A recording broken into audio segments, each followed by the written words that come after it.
টিপ দিলে আবার শুনতে পারবেন, ঠিক কিনা? আমার তথ্যটা। আর আরেকটা কারণ হলো, এখান থেকে আমি দোয়া করে এক্ষুনি ছেড়ে দেব ফেসবুকে, ইউটিউবে, নেটে এই কাদিয়ানির পরিচয় বক্তব্যটা 3 মিনিটে ছেড়ে দিবেন, বিশ্ব জানবে মোহাম্মদ আল্লাহর পরে যেমন আল্লাহ নাই, মোহাম্মদ সাল্লাল্লাহু আলাইহি ওয়াসাল্লামের নবী নাই, কাদিয়ানিরা কাফের। ঠিক কিনা জোরে বলেন? ফেসবুকে ছেড়ে দিবেন, যে যার মতো শেয়ার করে আপনার কিংবা আইডি থেকে আপনি এটা সাফ করে দিবেন, ঠিক আছে ইনশাআল্লাহ? তাহলে শোনো বাবা, কাদিয়ানি কোন শয়তানের নাম?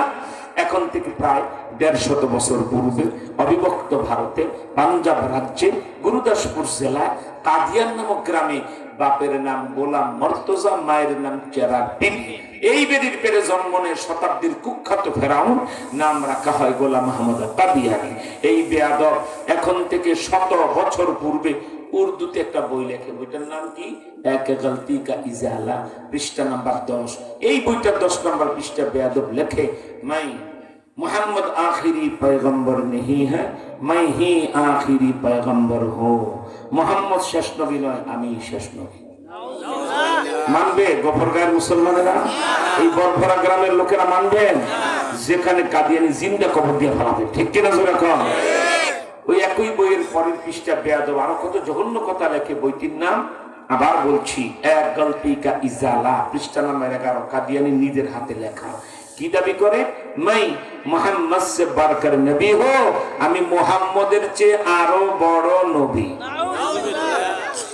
কোথায় লিয়াকতালি, কোথায় জুতার কালি, কোন জায়গায় আইয়ুব খান, কোন জায়গায় সিঙ্গেল পা, কোথায় আমার নবী মুহাম্মদ সাল্লাল্লাহু আলাইহি ওয়াসাল্লাম রাস্তা দিয়ে হেঁটে যান, এই যে আমি ঘেমে গেছি, অন্য জায়গায় বাতাস করা শুরু করে।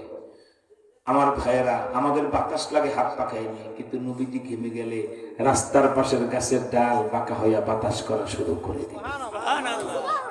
আর এই লম্পটের বাচ্চা লম্পট কাদিয়ানি কয় আমি মুহাম্মদের চেয়ে বড় নবী। এই সংগ্রাম, এই খতমে নবুয়তের আল্লাহ বাঁচা। 1 বছর আমরা 3টা কর্মসূচি দিচ্ছি, 1 বছর সময় দিয়ে ইউনূস সাহেবকে বাঁচাই দিলাম। 3 কোটি মানুষের অনলাইনে সাক্ষ্য নেওয়া হচ্ছে। 12 ফেব্রুয়ারি নির্বাচন হয়ে যাওয়ার পর রোজা হবে, রোজার পরে আমরা সমস্ত বিভাগীয় শহীদের 10 লাখ লোক জড়ো করে করে আমরা মহাসমাবেশ করবো নবীজির পক্ষে। আলহামদুলিল্লাহ, সব দল মিলে, সব দল নামবো। নবীজির ব্যাপারে দল নাই, সব আমরা ভাই ভাই, সবাই নবীর দলের লোক, ঠিক কিনা? নবীর উম্মত হিসাবে। এরপরে যে কাজটা 1 বছরের ভিতরে, এই যে 2-3 মাসে নির্বাচনে আল্লাহ যদি কবুল করে, ইসলামপন্থী জোটটা যদি ক্ষমতায় আসে, আমাদের ডিউটি শেষ। ইসলামী দল সংসদে যায় সর্বপ্রথম আমার নবীর ইজ্জতের বিরুদ্ধে নাশ করবে। কাদিয়ানি দিকে অবস্থায় ঘোষণা করবে, তাহলে আমাদের কোনো চিন্তা নাই। আর যদি ভারতের গুখাওয়া কোন দল ক্ষমতায় চলে আসে, ওনারা পাকিস্তানের মতো রক্ত না দিলে দাবি মানবে না, ঠিক কিনা বলে? 10,000 লোক পাকিস্তানে একদিনে রক্ত দিয়ে তারপরে বিল পাস করাইছে। আগামী 1 বছর পরে আবার নভেম্বরে 1 কোটি যুবককে একটা করে বাঁশের লাঠি হাতি দিয়ে আমরা ঢাকায় নিয়ে এরপরে মহাসমাবেশ করে ওই যে কাদিয়ানীদের মূল আস্তানা বক্সিবাজার ভেঙ্গে এটা বুড়িগঙ্গায় ফেলায় দেবো, ঠিক কিনা? সেদিন বাঁধবে লড়াই, ঝরবে রক্ত, পড়বে লাশ। কত লাশ নিতে পারো, নবীর প্রেমে দেবো, তবু নবীর ইজ্জত রক্ষা না করে ঘরে ফেরবো না, ঠিক না? সেই দিনের জন্য 3টা কাজ করবেন।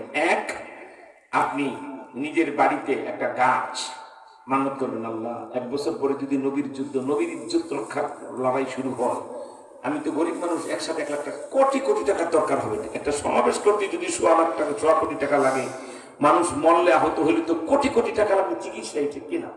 আল্লাহ এই গাছটা আমি খতমে নবুয়তের সে ফান্ডে তখন দেব। এই গাছটা পানি ঢালতে থাকেন, বড় করতে থাকেন।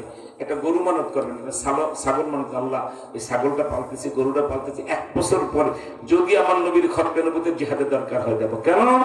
মনে রাত বা বর্বর। মসজিদে 1 টাকা দিবেন, 1 টাকার সোয়াব। মাদ্রাসা 1 টাকা দিবেন, 1 টাকার সোয়াব। আর চলবান মদিনাওয়ালার চেহারার ইজ্জত রক্ষার খতমে নবুয়তের জিহাদে 1 টাকা দিলে 49 কোটি টাকার সোয়াব। সুবহানাল্লাহ বলে। টাঙ্গাইলের মির্জাপুরের আল্লাহর এক বান্দি সহ্য করতে পারেন এই নবীর মুহাব্বতে, গলার চেন টান্দা ছিঁড়ে আমাদের হাতে দিয়ে দিয়েছেন। আলহামদুলিল্লাহ। যেদিন আল্লাহর বান্দি সোনার চেইন খতমে নবুয়তে দান করলেন, 7 দিন পরে স্বপ্নে দেখে নবী কন্যা হযরত ফাতেমা তার গলায় বেহেশতের সোনার চেইন। ওই পল্টনের সৈয়দ এনায়েত করিম লিভার পচে গেছে, 30 লাখ টাকা সিঙ্গাপুরে খরচ করছেন মাউন্ট এলিজাবেথ হাসপাতালে। ডাক্তার রোগী ধরতে পারে না। মাত্র 2.5 লাখ টাকা দিয়ে সিঙ্গাপুর এই খতমে নবুতের কাজে আমার নবীর প্রেমে 2.5 লক্ষ টাকা দিয়ে উনি সিঙ্গাপুর যায় চিকিৎসা করে দেখে ওই রোগটাই তার লিভারে আর নাই, বিনা চিকিৎসায় লিভার ভালো। আপনারা এই দুইটা কাজ করবেন, একটা গাছ, একটা ছাগল, একটা গরু, যার যেমন সুবিধা মানত করে রাখবেন। যদি 1 বছর পরে হাজার মানুষ মরে, লক্ষ লক্ষ লোক আহত হয়ে এই কাদিয়ানীদের বিরুদ্ধে নবীর ইজ্জত রক্ষায়, নবী প্রেমের দাবি আদায় করতে হয়, ওই সময় কোটি কোটি টাকার দরকার হবে, ঠিক কিনা? ওই সময় আপনি এই জিনিসটা দান করবেন, তাহলে গোটা উম্মত যদি এরকম দান করে, আমাদের কোন টাকার অভাবে লোক মারা যাবে না, ঠিক কিনা? বিনা চিকিৎসায় লোক মারা যাবে না। এখন যে 9 লক্ষ টাকা আমাদের রানিং এবং আমরা খতমে নবুতের কাজ প্রতিনিধিত্ব করে চলছি, কোন ভাই বলতে পারেন যে হুজুর আমি তো 9 লাখ টাকা তৌফিক থাকলে দিয়ে দিতাম, আমি তো হুজুর 1000, 2000, 5000, 100, 500 ছাড়া দিতে পারি না, নিবেন না? তোমারটা নেব না। তুমি কি মনে করেছো খতমে নবুত বুঝি কোন মসজিদ বা লিল্লা বোর্ডিং এর চান্দা যে রুমাল দিয়ে উঠে? সাবধান, আমরা চাকর, নবীজি আমাদের বাদশা, ঠিক কিনা? উম্মতের কাছে যদি রুমাল যায়, আমার নবীর খতমে নবুত, আমার নবীর ইজ্জত ছোট হয়ে যায়, ঠিক কিনা? হুজুর তাহলে আমরা কিভাবে দেব? আমি এক্ষুনি তওবা করায় দেব, মুনাজাত দেব। মুনাজাতের করে দৌড়তে স্টেজে এসে আমার সাথে হুজুর এই 100 টাকা, এই 500 টাকা, এই 50 টাকা, গরিব মানুষ গ্রামে, হুজুর এই 10টা টাকা আমি খতমে নবুতে দিলাম। এটা মর্যাদার দেওয়া, এটা ইজ্জতের দেওয়া, নিজে এসে দেওয়া, ঠিক কিনা? সেটা কিন্তু যে যা দেবে তা আমরা নেব ইনশাআল্লাহ। ডান হাতটা আল্লাহু আকবার উচ্চ করেন, ডান হাত খুব তাড়াতাড়ি, ডান হাত, ডান হাত, ডান হাত, দেরি করা যাবে না। আল্লাহু আকবার। এই ডান হাত আপনার সামনে যে ভাই বসছে তার পিঠের উপর ধরেন, শিকল বাঁধেন, একটা রুমাল দেন, একটা রুমাল বা পাগড়ি খুব দ্রুত আমার হাতে দেন। আলহামদুলিল্লাহ।